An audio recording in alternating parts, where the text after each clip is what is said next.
Hello, everyone, and welcome to our very special event here that we have for Activist Appreciation Month. This is a time of year when we honor your activism for animals and also provide some self-care tools for taking care of the ones who are helping others, and that would be ourselves. So I'm very honored to introduce our special guest today. We have Victoria Moran with us. She is the author of Age Like a Yogi. Hi, Victoria. And Victoria is also a dear friend, and I'm really looking forward to her presentation and also her guided meditation that we are in store for today. So we hope that you all sit back, relax, and enjoy this wonderful ride today with Victoria, who is also just does a number of things. Perhaps she'll share more about herself as well, but she runs Main Street Vegan. She also has Kale University out there for anyone who wants to learn more and become an advocate, a vegan advocate, and also is part of the Compassion Consortium, one of the member organizations for our Interfaith Vegan Coalition. Welcome, Victoria Moran. Thank you. Thank you, Lisa. Lisa is one of my very favorite people on this planet. Probably it's the same for all of you. I don't know what Kale University is. That's not Oh, I thought it mine. was Kale University. Tell me what the course you have that people do.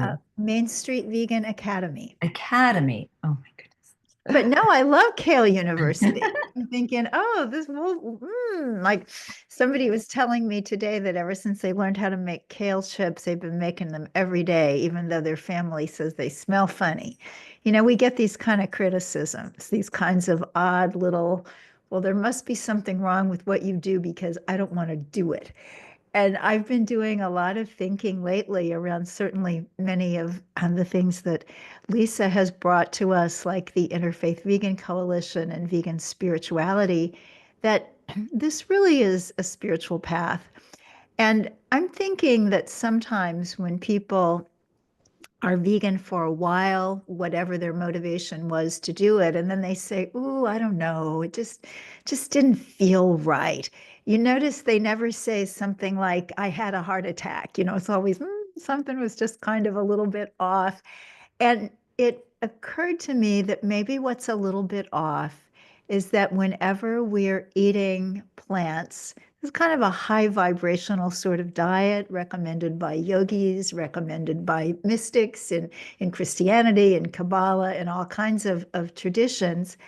And when we're eating that kind of highly spiritual, high vibe sort of diet, but we haven't awakened to that level of being, there is some disconnect. And unless we can somehow do some of these spiritual practices and raise our consciousness so that it meets the food, then sometimes people are going to fall back and eat the way that they used to just because there is compatibility there. So, what I wanted to talk with you guys a little bit about today is something that I do write about in my brand new book that I'm so proud of and happy to have out there, Age Like a Yogi, a heavenly path to a dazzling third act. But I think there's stuff in there for people in the second act too. But it's this notion of body types that come to us from Ayurveda, which is a beautiful Indian healthcare and self-care tradition. It grew up alongside yoga. It's thousands of years old. The people who came up with the ideas of Ayurveda are the same folks who were coming up with the yogic teachings. And it was a science. It is a science. The meaning of Ayurveda is science of or knowledge of life, or science of or knowledge of long life. And what it implies is that there was some sort of scientific inquiry to bring this about. And so, in Western terms, we think about that as research and experimentation and coming up with a hypothesis and testing it. Well, it was different 5,000 years ago in India. And this knowledge came from two very beautiful ways that I think a lot of you who are animal activists and advocates will relate to because it's probably the way you operate, at least in part. The first was deep inner reflection, the idea of looking into oneself where the truth lives, according to yoga and many other wisdom traditions, and tapping into that truth and finding out what it's saying. And the other thing that they did was observe nature and observe what happened when people ate certain foods, engaged in certain practices, and then what happened when they did other things. And they wrote these things down and they worked with them over a period of many, many years. And we today have Ayurveda, which is a healthcare system recognized by the World Health Organization as a viable healthcare system. But what is so cool about it for our purposes today is not just that Ayurveda has all the kind of medical specialties that Western medicine does. They've got geriatrics and pediatrics and psychiatry and surgery and all that stuff. But there's a huge self-care part of it. And that's really what we're about today. First, celebrating you guys for all that you do every day, and many of you for years and decades for the animals. And this is such a heart journey because these are beings who aren't going to be able to build a building and put your name on it. You know, a lot of people are very generous and very kind, very philanthropic, but they get something back in a tangible, materialistic way for what they give. And for animal activists, we definitely get a return, but it's a different kind of return. It's a heart return. It's being able to look into the eyes of a being that we have played some role in helping or rescuing, or another being that we know that maybe someone else helped to rescue or save.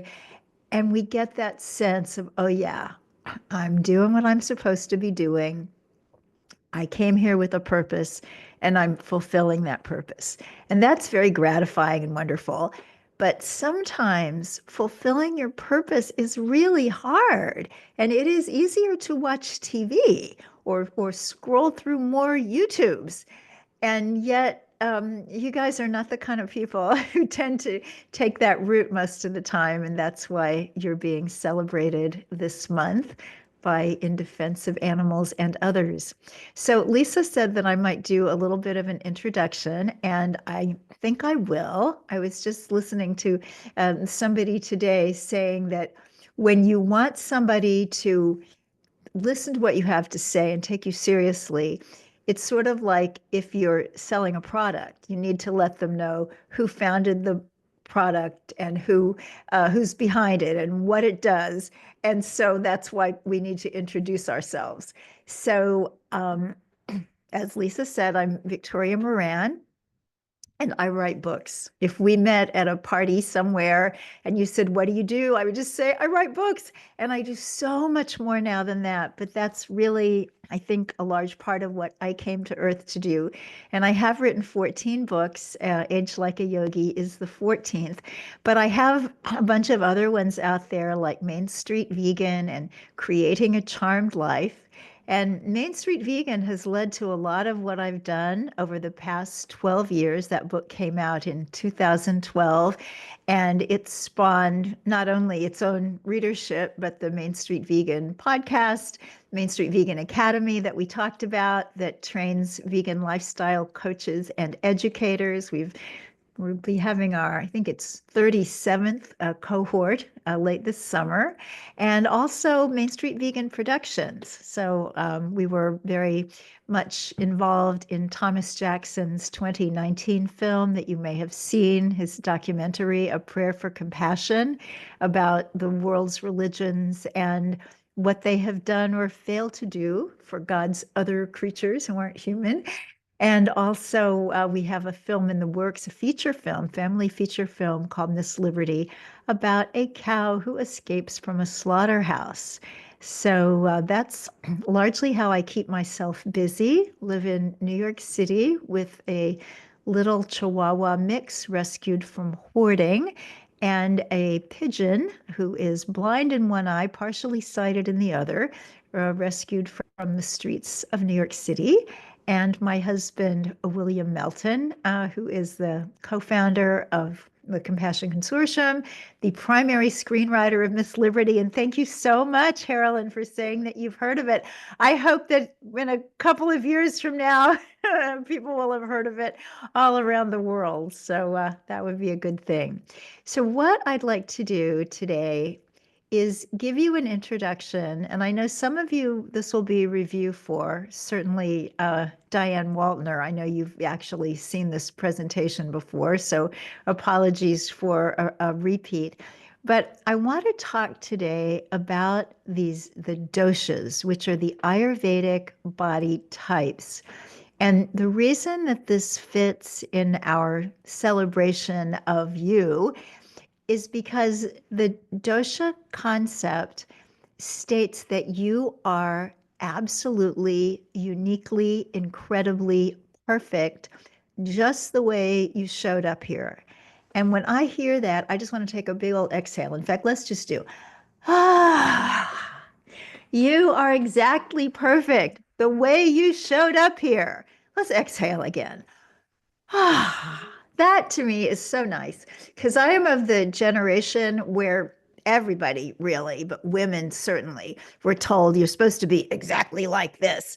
And that was in my day kind of, you're supposed to be skinny and you're supposed to be blonde and, blah, blah, blah, all this stuff that, for much of my life, I was not.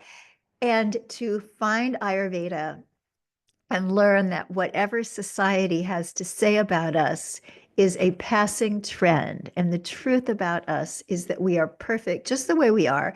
And our challenge is to stay who we are and stay true to who we are. Thank you, Nicole. That makes a lot of sense to me too. Okay, so I'm just going to start sharing. Share screen, share this. So many buttons, so little time. Slideshow, play from current slide. Yay! Everybody see that okay? All right. So these doshas, Vata, Pitta, and Kapha, are a portrait of you, a portrait of each one of us. And when we learn to honor them, it helps us live more in the flow of nature, and it helps us be more in touch with who we really are so that we can take care of ourselves, not just in a generic way, but in a very specific way. So to understand these energies or humors, they're sometimes called, these are energies that circulate throughout the body and have a lot to do with how we function on a physiological and psychological level. And because all of nature is related and is part of the cyclic rhythm of our particular planet and plane of existence, the day is in keeping with these Vata, Pitta, Kapha cycles as well, and the seasons and our stages of life. And we'll talk about that today. When we cooperate with these rhythms, we thrive, and life is just a little bit easier because there's not so much fighting against what is. Now, you can find out what your own particular body type is by taking a quiz. Now, you could also go to an Ayurvedic practitioner, and that person would do pulse diagnosis. They'd look at your tongue, your eyes, your fingernails. If you've seen an acupuncturist or a doctor of traditional Chinese medicine, they'll do some similar things to determine what's going on with you physically. So one of the places that you can do a dosha quiz, and if what you learn here today with me fascinates you at all, you can go online and take a dosha quiz. One that I like a lot is from a place called banyanbotanicals.com, Banyan botanicals, plural.com. They are an Ayurvedic store, but you don't have to buy anything to take the quiz. And you can find out with quite a degree of accuracy which of these doshas, one or two of them, are going to be more prevalent in you, which one maybe not so much. And we'll talk about it here enough that you may have a pretty good idea by the time we finish here today what your own doshic makeup is. So what we need to know for now is that yours is perfect, whatever it is. It was established at the moment of conception, and it's yours for your whole life. So I talked about that certain phases of life are influenced by certain doshas, and this is true. And so in different phases of life, we're going to pay a little bit more attention to the dosha that's prevalent then, but your basic body type is always yours. It doesn't change. So when we think about imbalance, if you never heard of any of this before and you were thinking about, well, okay, if this is a thing, I want to be in balance, you would think, oh, then I want to be equal parts of Vata, Pitta, and Kapha. But that's not really it. Some people are that way. They are tridoshic. They really are equal parts, and good for them, but they are not superior beings.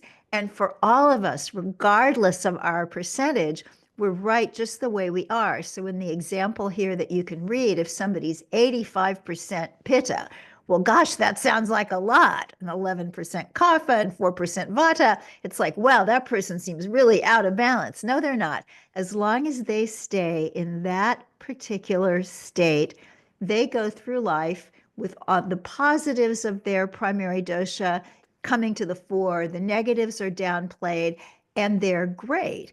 But if something should happen that causes that pitta to go up, so pitta is a fiery dosha, it goes up in summertime.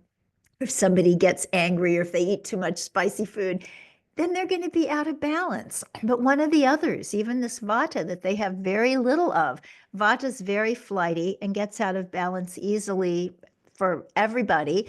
And so if this person's vata went up to 10% instead of 4, even though that would be a tiny amount for somebody else, it would take that person out of balance. So the standard by which we measure ourselves in this system is ourselves. So we don't want one dosha to go beyond its normal ratio. And you'll understand a lot more about that as we go on. So we'll talk first about Vata. Vata is very light and airy. It is the air and ether dosha. This happens to be the season for Vata.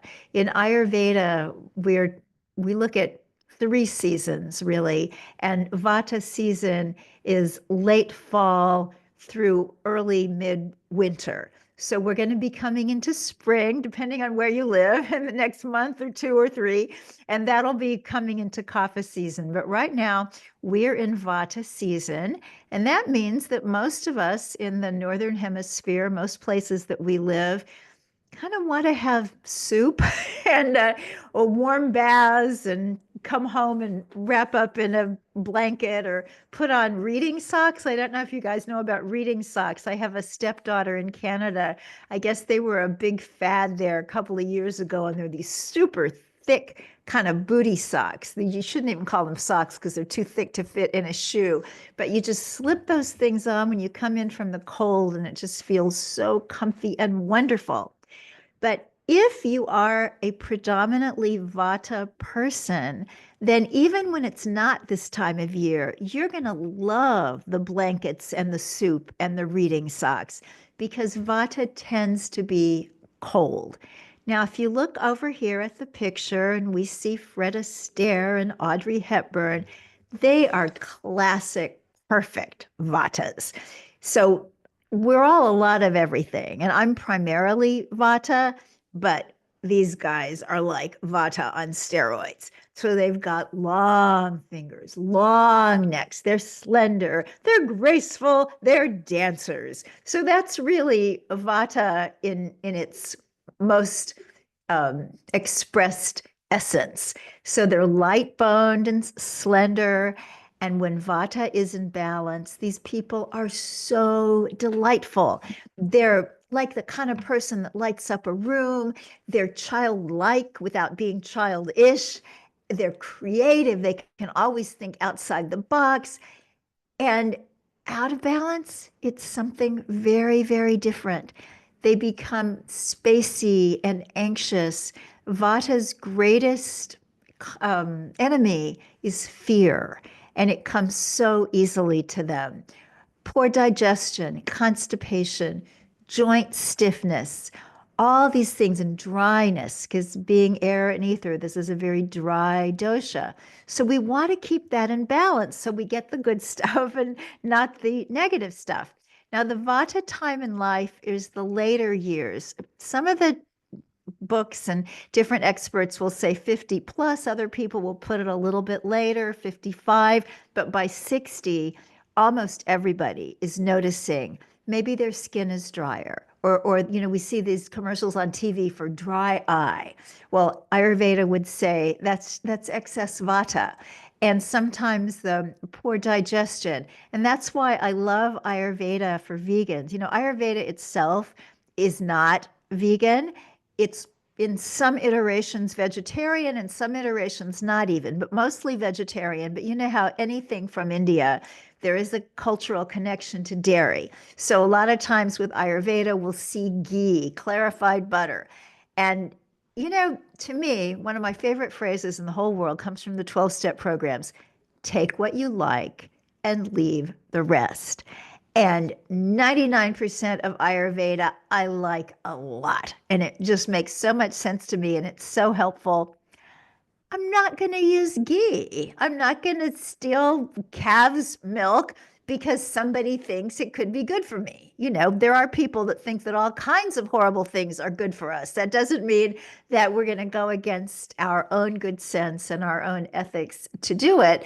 But the rest of the system is just so wonderful. And one of the things that's also terrific about getting to know your dosha, and for people who are new vegans or thinking of veganism to know their dosha, is so often people will get away from veganism, as we talked about earlier. And one of the reasons that that might happen is that they're just not choosing their foods or treating themselves in a way that keeps them in balance. They might be eating the same foods that their neighbor is or their partner, and that person is doing great. And then this other person isn't feeling good and blames the vegan diet when it's really that maybe it just needed to be customized to them. So to make Vata happy, and this is if you happen to be a Vata person, and you'll learn that when you take the quiz, or if you're kind of mid 50s and on, or anybody in this time of year that we're in now, you want to stay hydrated, you want to stay warm. You want your schedule to be predictable. And that's good for most people, especially nowadays when we're doing all this multitasking and we're always staring at screens and we're supposed to be two places at once. It's very difficult. I remember an old Superman episode when he was able to be in two places at once, but it meant it cut his powers in half and he was barely better than a regular mortal. And I think that's what happens to us when we try to do too much at one time. So for Vata in particular, you want to kind of keep it easy. So like if you have a trip coming, can you take a day off work maybe before you leave and after you come back? I know that can be a lot to ask for some people, but Vatas really do need more recuperation time. Jet lag hits Vatas harder than it does other people. You don't want to be around loud noises. You don't want to be around apocalyptic movies and things like that because Vata is kind of porous. And I'll say we because I'm largely Vata and I'm certainly in the Vata time of life. We like take things in. Some people can watch a movie that's, all kinds of shoot 'em up and whatnot, and it's just entertainment. They watch it, they get an hour and a half away from their own life, and they come back and they're great. But for somebody with a lot of Vata, it would be like, oh my gosh, I just spent an hour and a half being shot up. So we don't want to do that. Warm, moist foods. The flavors Vata likes are sweet, salty, and sour. Caffeine is too stimulating for Vata. Little tea maybe, but you don't want to be doing double espressos if you're a Vata. Alcohol, not really good for anybody, but for Vata, who's already prone to anxiety, we don't want anything that's going to take somebody to an altered state and leave them anxious afterwards. And so when we think about food, it's kind of winter foods, hot cereals and soups. Like you walk in and you say, ooh, something smells really good. That's all good Vata stuff. When I say freshly baked bread, it's because it's moist. Vata is a dry dosha. And so a Vata person doesn't do very well with crackers and rice cakes, something that's got a little bit of moisture to it. Because of difficulty digesting, or sometimes what they call it is variable digestion. Like one day you're having your navy bean soup and your zucchini bread, and that's just lovely. And then another day you have it and you've got, gas and heaven knows what's going on in there. That's because of this variable digestion. So little beans like split lentils and split mung beans are easier to deal with than big kidney beans. And greens, we know how good greens are for us, but Vata can actually have a hard time digesting them. And so you want to have them cooked instead of raw if you've got Vata going on, and include some fat. So Pitta is the next dosha that we'll come to. Oops. There we go. Well, my goodness, we are all over the place here. Kind of like Vata dosha. Okay, here we are. Pitta, its elements are fire and water, and we see here the wonderful Williams sisters. And I am going to suggest, I don't know, I'm not their Ayurvedic doctor, if they even have one, but I would say that Serena over here is strongly Pitta, because look at her muscles. Look at the development of those muscles, the length of the arm bones. It's more kind of average length bones, nice and muscular. And then we look at Venus. Now, she's also an athlete. She's also got a lot of pitta, of muscular development in that, but there's also a slenderness and a length in her arms, you see, that we don't have over here with her sister. So I would say that Serena is strongly pitta, and Venus is maybe pitta vata or vata pitta, more of a mix there. So pitta means that which cooks. And according to Ayurveda, disease begins with poor digestion.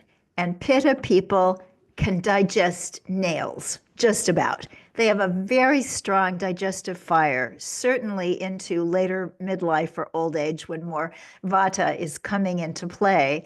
So they're muscular, generally medium build. If you've got a pitta friend and you guys decide to join a gym together and just see how everybody does, you both go the same number of times a week, you spend the same amount of time there, you lift the same weights, and they're just building weight like some kind of latter-day Arnold Schwarzenegger, and you're over there saying, what what's wrong with me? It's just pitta people can put on muscle more easily. We're different. So in balance, pitta is the strong, smart person. If there is a catastrophe, you want a pitta person there. You want the firefighter. You want the military general. You want the person there who's going to take care of the disaster, to have this strong pitta executive functioning. So pittas are often executives, they're public speakers, they're politicians. And, that can be good or bad. And in balance, they're just wonderful. And this world needs some in balance, wonderful pittas on the scene. We need our heroes when we think about historical figures from the past who really came in and made things better in a big way. We can use some of that now. I fear that we have a lot of unbalanced pitta going on in the larger world. And unbalanced pitta brings inflammation, fiery emotions, fiery disease processes in the body, anything from skin eruptions to ulcers to an inflammatory arthritis, this kind of fire just breaking out of the body, and also emotions like resentment and rage. And so but all these doshas, they're wonderful in balance, and out of balance, we don't want them around. So the pitta time of life is puberty to kind of menopause, or some people would say closer to retirement, because we need that pitta energy, whatever our personal body type, when we're finishing an education, developing a career, finding a mate, building a home, maybe having kids, taking care of elderly parents, saving for retirement, all that stuff. That's very much this kind of pitta executive functioning thing. And so everybody has a little more pitta in what we would call the prime of life.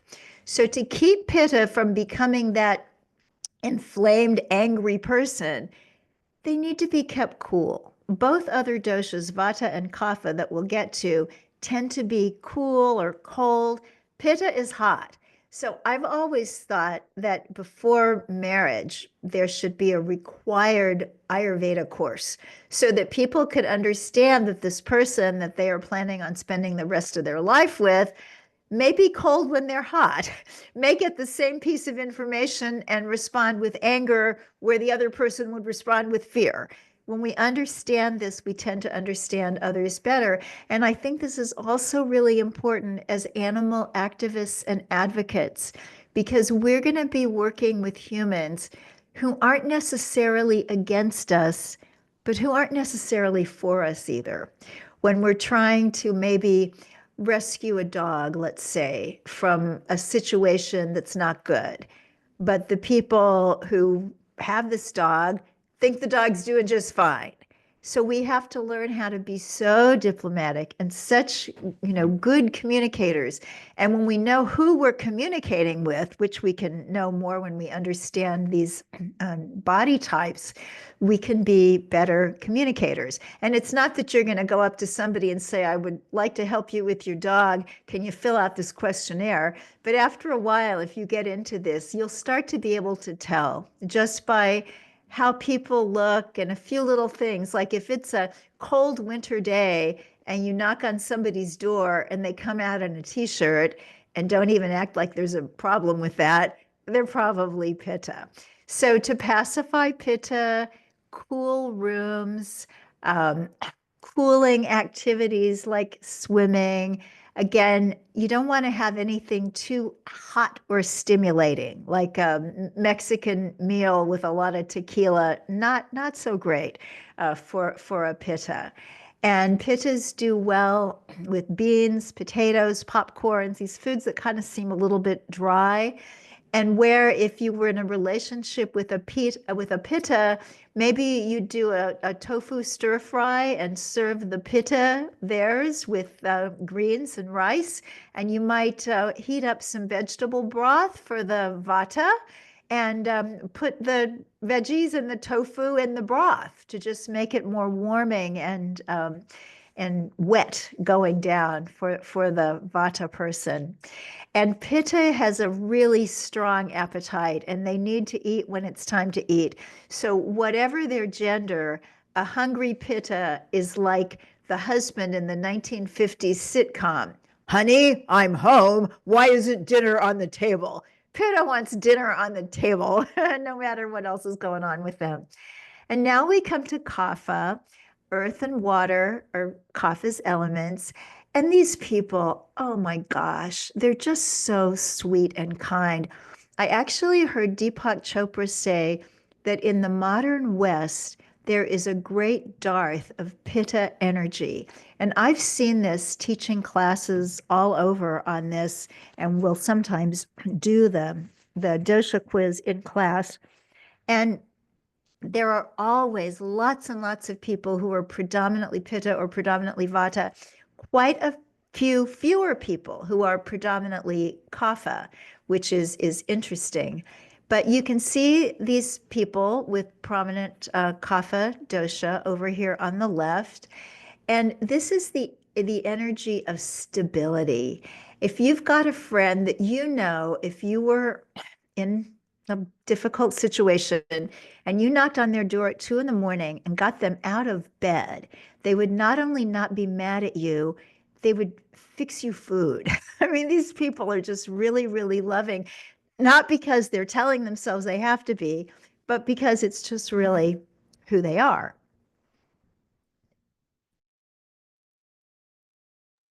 Excuse me, I have a little tickle. My acupuncturist said, "Oh, I know what this is. It's when you almost feel like you could be getting a cold, but you aren't." And I'm crossing my fingers, like, as long as I don't, I'm okay with the tickle. So, kapha people, they're full bodied, they have big bones. And a lot of people look at these and they're thinking, oh, I don't know, I don't want to be some of these. But anybody of any body type can be thin, or they can be heavy, or they can be in between. It's just that these are foundational constitutional types. Pittas, Kapha people have bigger bones and they move slowly. So this is really good in one way because kapha people are the least likely to get sick. Because kapha is prevalent in childhood, we think of the kind of childhood ailments, the traditional ones. I know now there's a lot going on in the world that is causing even children to be sick with all kinds of things. But generally speaking, traditionally, kids got colds and sore throats and ear infections because of the slow moving mucus. And that stays with kapha people throughout life. But otherwise, unless they really get into the sedentary and snacking thing and develop some obesity related problems, type 2 diabetes, something like that, these are healthy people. They live a long time. They look good for a long time. You know, their faces stay nice and full. And something that we've talked about with both pitta and vata, we don't want to stimulate them too much. We don't want to stimulate pitta to get angry. We don't want to stimulate vata to exhaustion. But kapha people, they can use some coffee in the morning and they can use a little shake up, where I talked about it's important to have a daily routine. And generally speaking, it is. But for kapha, sometimes they just need to throw that schedule out and do something absolutely bizarre. I remember once when my daughter was little, we were living in the central Missouri Ozarks and we were homeschooling and we were sitting in our kitchen one morning and kind of doing what we always did. And I just looked at her and I said, Adair, just put down your pencil. We're going to go to Springfield. Now, if you know the Midwest, you might know Springfield, Missouri. It is not exactly Paris, but when you were living in a cabin 10 miles outside of a fairly small town, it seems like Paris. So that's what we did. And that's the kind of thing that's really good for kapha, just something a little bit different and surprising. So, stimulation, as we talked about, aerobic exercise, active kinds of yoga, that dry body brushing, you get the plant fiber brush from the health food store or the good drugstore, and you start with the feet and then you come up the body, long strokes on the long bones. And that gets rid of not only dry skin, so it's good in that way for everybody, but it's also very stimulating. In Europe, actual medical doctors prescribe it for cellulite. And over here, I think we don't believe in cellulite. It's not supposed to be anything other than just sort of dimpled fat. But in Europe and India, they do see it as something different. And then this dry body brushing can help with that. So those same spicy, stimulating foods that we were advising vata and kapha to cut down on, kapha can really enjoy. And kapha is good with these beautiful fruits and veggies that are listed here in the last bullet point.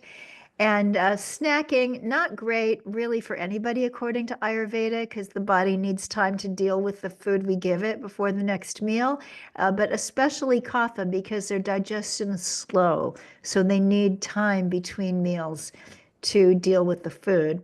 So, just here in closing, before we get into our meditation, I came up with this, and I think it's brilliant. I don't know if it is. You know, sometimes you come up with something and you're just bowled over by it. But I do think this gives a pretty good idea of the three doshas. So, this unsolicited letter comes from the IRS, and it's a Friday evening. And you pick this thing up, you can't do a thing about it until Monday. Now, if you're an imbalanced vata, it's going to make you a little nervous because that's just how vata responds to things. I mean, I look at this and it didn't even happen to me, but just looking at it, I'm a little bit nervous. That's my vata. But out of balanced vata would be riddled with fear for the whole weekend. They would be envisioning, federal prison. That's vata, in balance, out of balance. Now, pitta, in balance, a little bit perturbed, like, why is this happening? What's going on here? But out of balance, they're going to be so mad. It's like, whose fault is it? Should I go after the IRS? Should I go after my accountant? Because it's got to be, a fight in there. Now, kapha, in balance, it's fine. Things don't rile kaphas very much. I'll deal with it on Monday, no big deal. But out of balance, where kapha is just like, I'm going to just toss it over there on the desk with all the piles of the other stuff I haven't tended to. And then it actually could maybe later become something serious. So I hope that that gives you a little bit of an understanding of the differences of these doshas. We talked a little bit about the season. We're in the Vata season of the year right now, and anybody who's over kind of 55 is in the Vata stage of life. Kapha is the next season that's coming. That's kind of late winter into spring. And Pitta is when spring starts to get hot and we know that summer is coming. So we want to particularly honor those doshas during their season. So when I talk about that, it's not good for a vata person or a kapha person to be dealing with something like vegan ice cream. Well, in August, we all can. That's the way it works with the seasons. Spices are amazing. Anybody that's into whole food plant-based knows about the wonders of turmeric and ginger and fennel and all these amazing spices. And even though I've listed them here by dosha, I just use all of them for everybody because they're so wonderful. And there is this little website here, mappy.com. I have nothing to do with these people. I'm not an affiliate. I'm not getting, any kind of kickback for sharing them with you. But they do have these things called churnas, which are vata specific spices. So you can get one for vata, pitta, kapha. And if you're in a family situation or you live with other people and you're all different doshas and you're trying to enjoy the same meal, then one way to do that is to have these spice blends and let each person spice up their food a little bit with the spice blend that balances their dosha. And then here are 3 books for anybody that's interested in this stuff that I recommend. Perfect Health is Deepak Chopra's first book. It's not a vegetarian book, although he is vegetarian. And there's been a lot of scuttlebutt for the last 3 years or so that he has become vegan. I don't know that that's true, but I've heard it from multiple sources. Anyway, Perfect Health is a really excellent explanation of Ayurveda. It's easy to understand, but it goes into depth. The Ayurvedic Self-Care Handbook is by a lovely Ayurvedic practitioner. She's also a doctor of chiropractic in Kansas City, Missouri. She is a vegan and she's really cute. She told me that when she was starting out, she was a geegan because being trained in Ayurveda, she had been told that there are a lot of good things about clarified butter, but ultimately, the cows and the calves spoke to her more loudly than her teachers. And she now practices Ayurveda and does not use ghee or any dairy. And then here's my new book, Age Like a Yogi. Would be very honored if you'd take a look at that. It's available in paperback and Kindle and Audible and audio, which I actually got to read for, which was some of the most fun I've ever had in my life. And the book is about yoga philosophy and helping us go forward in life with more hope and glory. And also, it's about Ayurveda for feeling better physically. And the real inner reason for writing it, I call this my skinny bitch book. And I don't know how many of you were around 20 years ago when a book came out called Skinny Bitch, and everybody thought that it was going to be about becoming one of those very thin, very confident women. That was still kind of the way everybody was supposed to be 20 years ago. But instead, it was a vegan manifesto. It was the greatest con job for the best cause ever. And so what I've done with Age Like a Yogi is that the veganism is throughout and throughout and throughout because it's it it's essential. Essential to yoga is ahimsa. Yoga wouldn't be yoga without its very first moral precept, which is ahimsa. And yet, if you take yoga at the Y or the health club or wherever you take it, or maybe even a yoga studio, it's possible that you've never heard a word that yogis traditionally had to be vegetarian before they could even start doing asana practice. A lot of that's been lost. So it's in Age Like a Yogi. And if you choose to take a look, I would be very honored and grateful. So I'm going to stop sharing and see if there are a few questions, and then we'll do our meditation. Oh my gosh, I talked a long time. I'm sorry, Lisa. You let a Vata go with Oh, time to spare, and we just keep oh, talking. that is perfectly fine. Um, so I wanted to just thank you so much. It's so interesting to hear all about the different doshas. And I like the idea of taking the quiz that you mentioned. Each one of us has our own um, composition, really, and we can learn more about that. And that can help us to heal ourselves, to actually take good care of ourselves, because we all need different things. Um, yes, I'm looking forward to trying it. I suspect I might have some vata. So, Oh, yeah, definitely. I feel the one downside of getting into this is that you can be like the creepy guy at the bar. I'll bet you're a Gemini because I can I look at people and you really do start to get a sense. But it's wonderful too, because then you kind of know how to honor people, know how to be kind, not to just ourselves, but to everybody. So, what should we do, Lisa? Should we do our little meditation or go through some of these questions? Oh, the I link to the quiz, I can put that in. think Uh, why don't we do, let's see, it would be nice to do the meditation, so we have that, and then we can see if there's time left for a couple of questions. okay, cool. So, what I want to do, everybody, is we'll come into a quiet state, and then we're going to honor all these energies within us because we all have all of them. And there are different times when we need to take care of ourselves in different ways. So I'm going to do this in first person, but I want you all to hear it in first person as yourself because this is about you. This is a celebration of you. This is what this month is about. This is what we're here for. So just a little drink because of my scratchiness. Okay, so let's come into ourselves, ladies and gentlemen, and whoever happens to be here. If you're seated in a chair, if you're able to put both feet on the floor, you can rest your hands in your lap, one palm and the other with the palms facing up.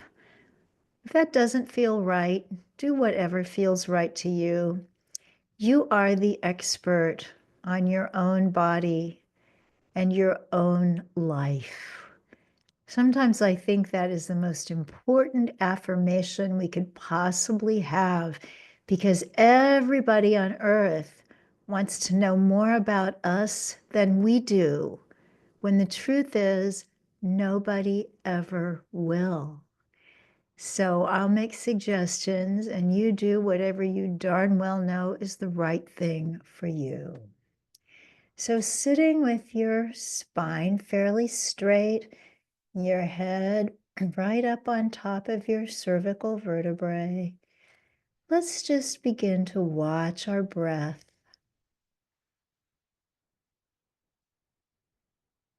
as it comes in and as it goes out. And on the exhales, don't force anything, but just be sure that you're going as far out with that breath as your body wants to go. Because the exhale is when we release and we move into that parasympathetic nervous system where we can truly relax, where we can truly heal.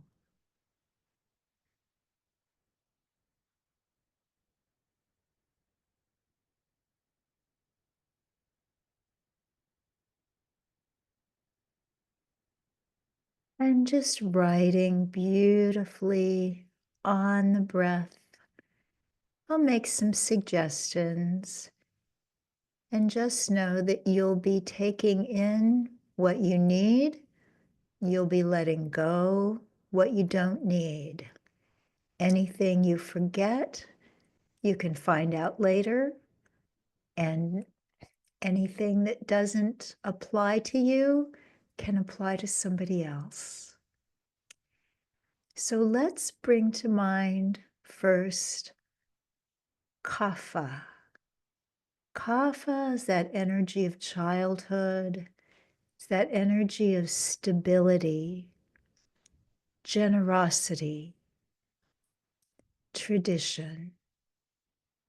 And let's say to ourselves in the first person, I appreciate my kapha nature, whether it's a large part of me or a small part of me. I appreciate the groundedness and the earthiness of my body and my personality.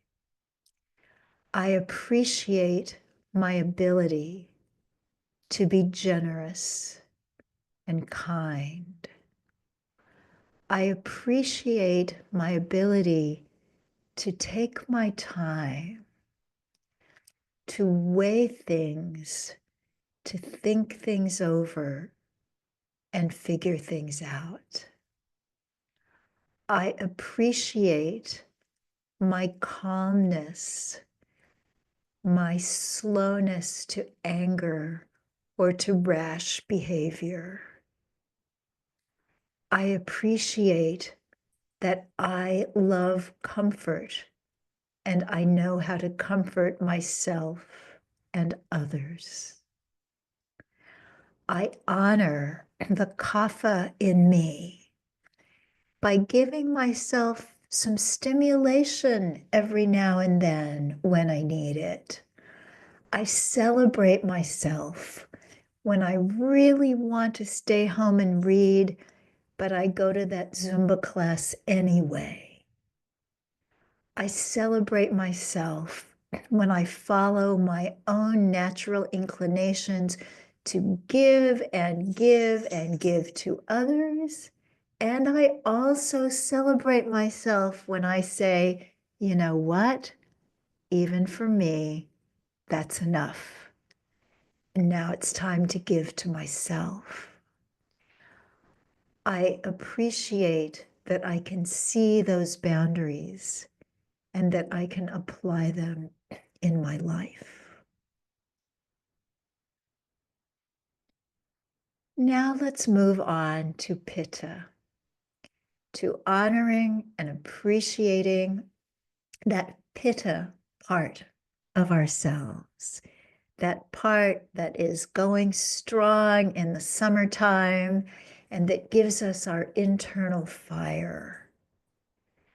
I appreciate my Agni, my digestive fire. Everybody's got one. It's like a pilot light in a gas range, but it's the pitta in me that keeps it going strong. It's my pitta nature that helps me digest food. It's my pitta nature that helps me really look forward to a meal. It's my pitta nature that helps me encourage others to try vegan food because I'm so excited about it. I appreciate that pitta part of me that can take a leadership role, that part of me that can see a project or a problem and see behind it and through it and underneath it and come up with ways to move forward. I appreciate that pitta part of me that is strong and brave. It's that pitta part of me that will go into a situation that may not be safe, but may be very right when it comes to saving an animal or otherwise doing something that takes more courage than most people have to do something that needs to be done. I honor my pitta nature by understanding that I often need to cool off. That sometimes when an injustice gets under my skin and seems to make me seething angry, that I'm not going to perform at my highest level. So I appreciate that I have the presence of mind to move away, to just take a minute to splash cool water on my face or do a little spritz of rose water. That scent and that cold wetness can really bring down pitta. I appreciate that I know that if I eat cantaloupe and watermelon and cucumber and drink green juice, that I'm going to feel balanced in a way that I wouldn't if I had made some other choices. And I'm grateful that I know what's good for me and that more often than not, that's what I turn to. I appreciate that I know how to breathe and how to meditate, and that when I start to get hot under the collar, 3 long, deep inhalations and exhalations can bring that down. And let's just do that now for the pitta part of ourselves and for the pittas out there. Let's inhale. Nice slow exhale, even with a sigh if you want to have one. And inhale. Exhale, let it all out. One more nice deep inhale, allowing your abdomen to expand and your diaphragm and your chest.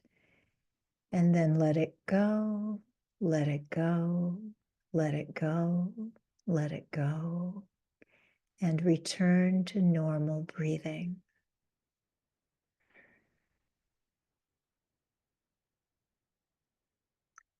Now I honor the vata in me.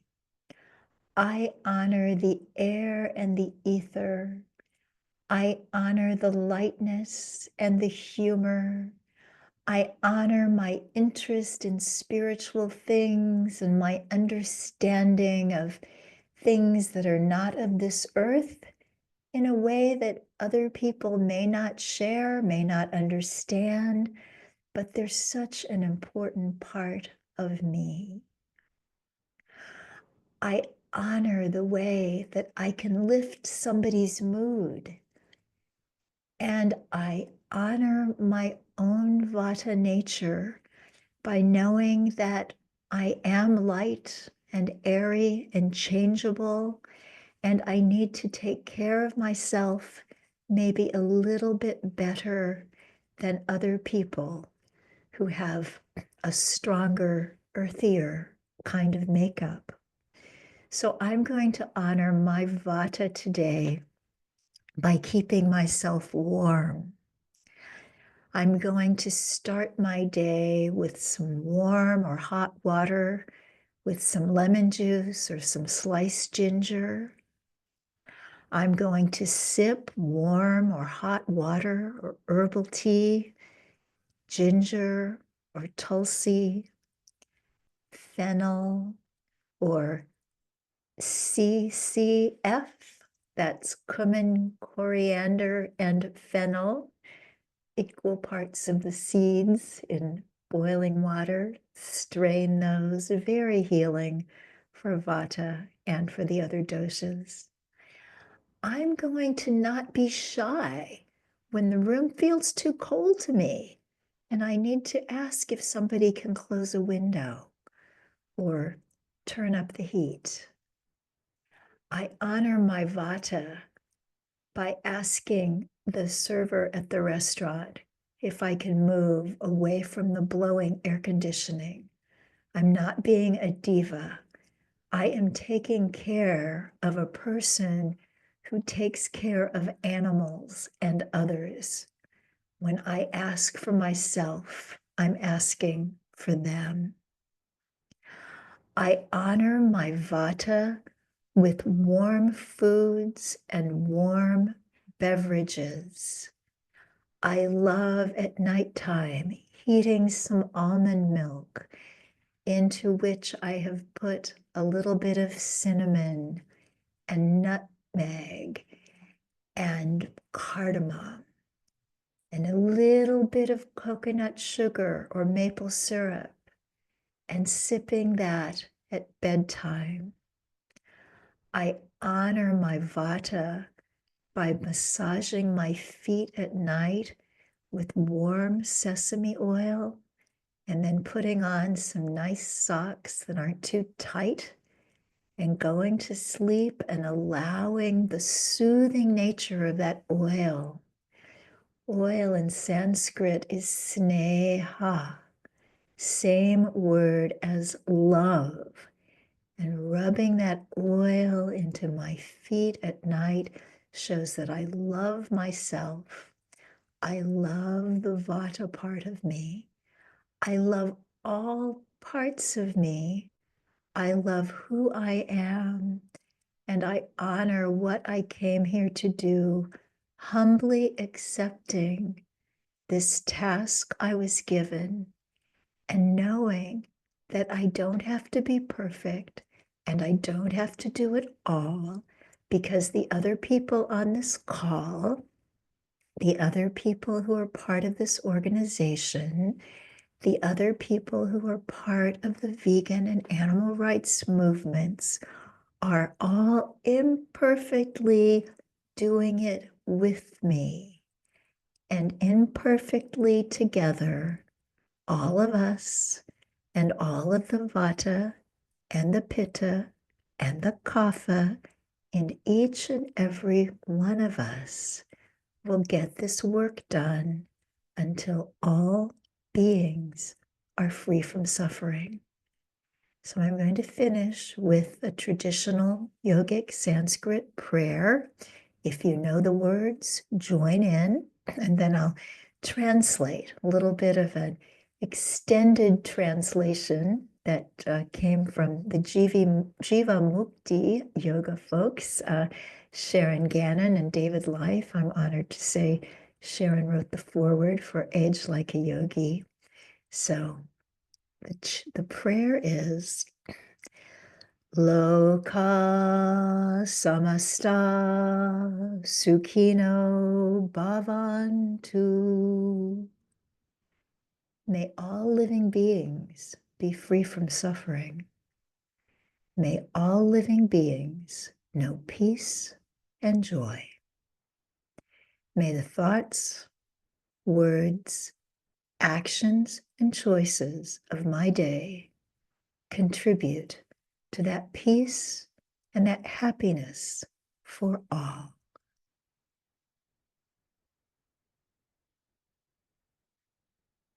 And riding on those beautiful ancient words that are more perfect today than ever, because the time has come for us to see all the beings of this earth as individuals deserving of love and care and freedom.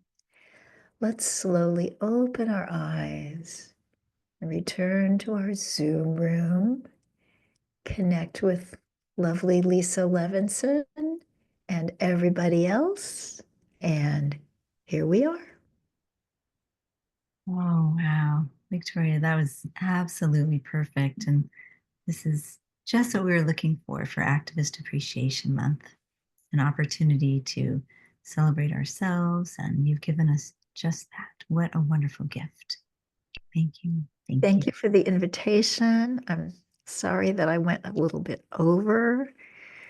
I remember hearing Wayne Dyer once. He was the most generous man in the world, but he spoke, his talk started at 7, and at 1 in the morning, we were all still there. And part of me was thinking, doesn't he know that people have to get up in the morning and some people have babysitters? But I think way more than that, it was that he really wanted to give us the information. And I hope that I have erred more on the side of Wayne Dyer than just somebody who doesn't know when to stop talking. Yes, you have entirely. And I really adore Wayne as well. So thank you for bringing his energy into our wonderful guided meditation and our presentation today. Um, I would like to see if we can perhaps do one question or so, one or two. I don't know, Mary, if you're with us. She's with In Defense of Animals. She's been so helpful to us with our chats, and some of you may Um, may know her from some of our other oh, gatherings. Hi, Mary. um, Hi, thank you so much for being here, Victoria. That was lovely. There are a few small questions. We have one here that I thought was interesting. What are the similarities and differences with the Chinese Qigong elemental theory and what you presented? I know very little about the Chinese system. I do know that in both yoga and Ayurveda and a traditional Chinese medicine, there's the idea of energy channels. They're the meridians in TCM and nadis in yoga and Ayurveda. And they're very similar. I traveled in China, India, and Tibet quite a bit in the 90s and was fascinated to see how Chinese and Tibetan medicine and Ayurveda have so much in common. And I'm sure that if you got practitioners of all of them together, they would argue about who came first. But somehow there was a lot of cross-pollination there. And I think there's also, that collective unconscious that Jung talks about. I know this as a writer, because just when I think I've come up with the most unusual, fascinating, unique, perfect idea that nobody on earth has ever had before, and then I do a little research and I find out that 15 other people have also come up with it within the last 2 months, because things Mm. tend to just kind of come to the fore simultaneously. So I don't really know what to say about similarities and differences, but I know that that's a very powerful system, and Qigong, like Ayurveda, can be very healing. And this is one of the beautiful things about this whole kind of world of eating plants and whatnot. We don't have to be 100% the same. So I've known people that have gotten over all kinds of diseases being macrobiotic and cooking everything, being Ayurvedic and cooking almost everything, being raw and cooking nothing, or fasting and eating nothing. But people have been healed in all these ways and other ways besides. And so I think that we just need to find a path that resonates and follow it, but not blindly. Like I see some questions about ghee. We don't have to do ghee. We don't have to. And I know in Chinese medicine, whenever I see an acupuncturist, I always have to say, no, you're not going to like this. But I've been vegan for 42 years and it's an ethical religious thing, and I'm not going to let you talk me out of it.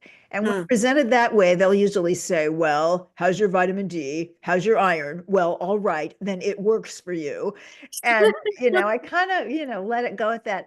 But I know, in TCM, they believe that a lot of people really do need to have animal foods, just like some Ayurvedic doctors believe we should have dairy. But, people believe what they want to believe. They're gonna, And we they're do gonna believe they're gonna believe. what we know is for us, what we know Right. is right. Yeah. Yeah. I totally agree with you in that it's just like some people are just gonna believe what they're gonna believe, and you have to be like, okay.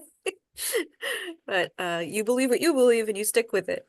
I want to make sure I answered a question correctly because I was just guessing, but I'm pretty sure I was right. You used the word vegan, and I was Yeah, that probably means all vegan except for the ghee.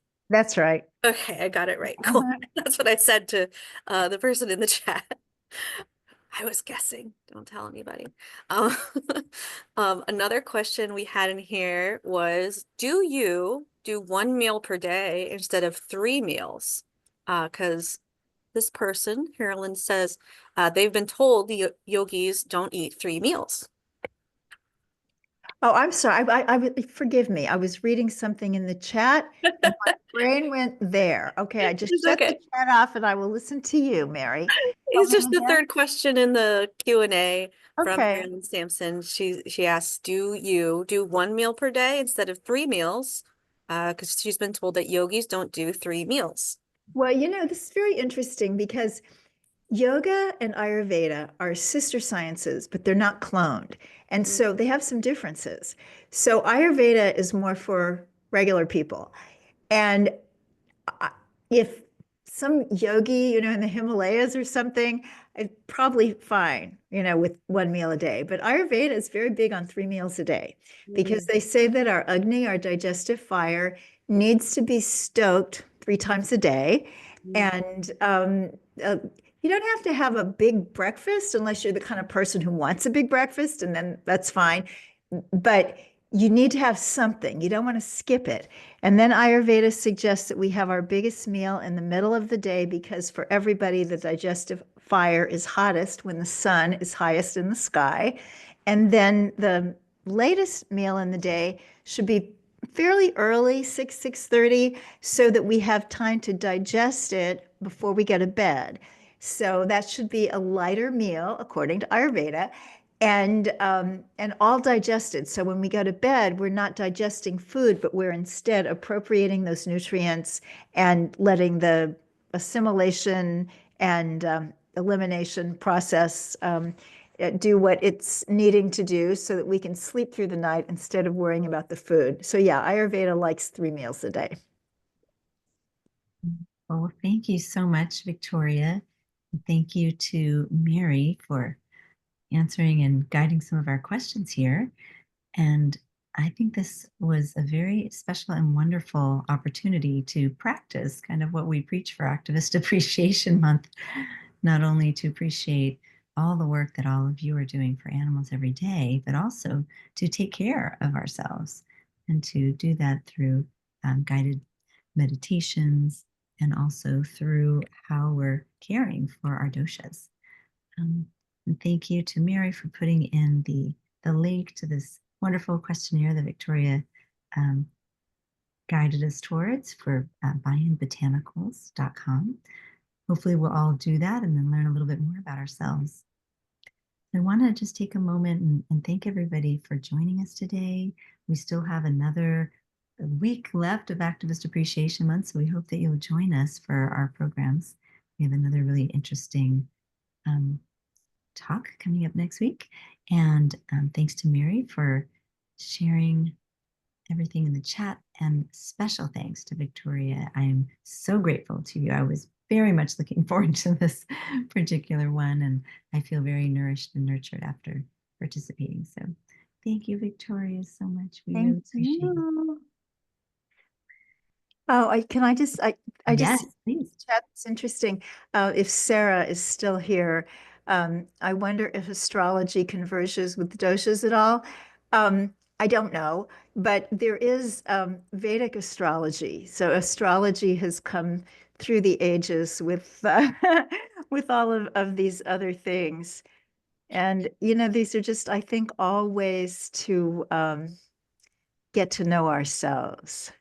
Oh, this is so interesting. I'm fascinated. Would a Leo sun sign and a Libra moon be Pitta? No, they're different. They're because you could be born at any time of the year and, be um, um, different dosha. They're different, but they all combine together. It's almost like, could you be good at math and music? It's like, Mm, yeah, they're separate things, but they can both apply to you. yeah. So One thank you thing that I all. noticed is people were saying, I'm this, I'm that, my friend is this, my brother is that. And I'm curious, is it really categorized? But it sounded more like when you were talking about it, especially during the meditation, that you kind of are a percentage Oh, the week and you yeah, might everybody, lean. yeah. So I We all, definitely lean more kapha. I know I definitely resonated with me when you were describing kapha. yeah, But there's definitely some pitta in me too. yeah. Well, everybody's a combination. That's why taking the quizzes is so much fun. That's on your website. Yeah. And we all have all of it. Like I don't have very much kapha at all, Mm, but I can tell, there are times when it's just like I just want to sit here on this couch and be still. Just, mm, and Vata, supposedly that's my primary, is supposed to be, you want to jump around and stuff. But, there are times when that kapha energy is stronger.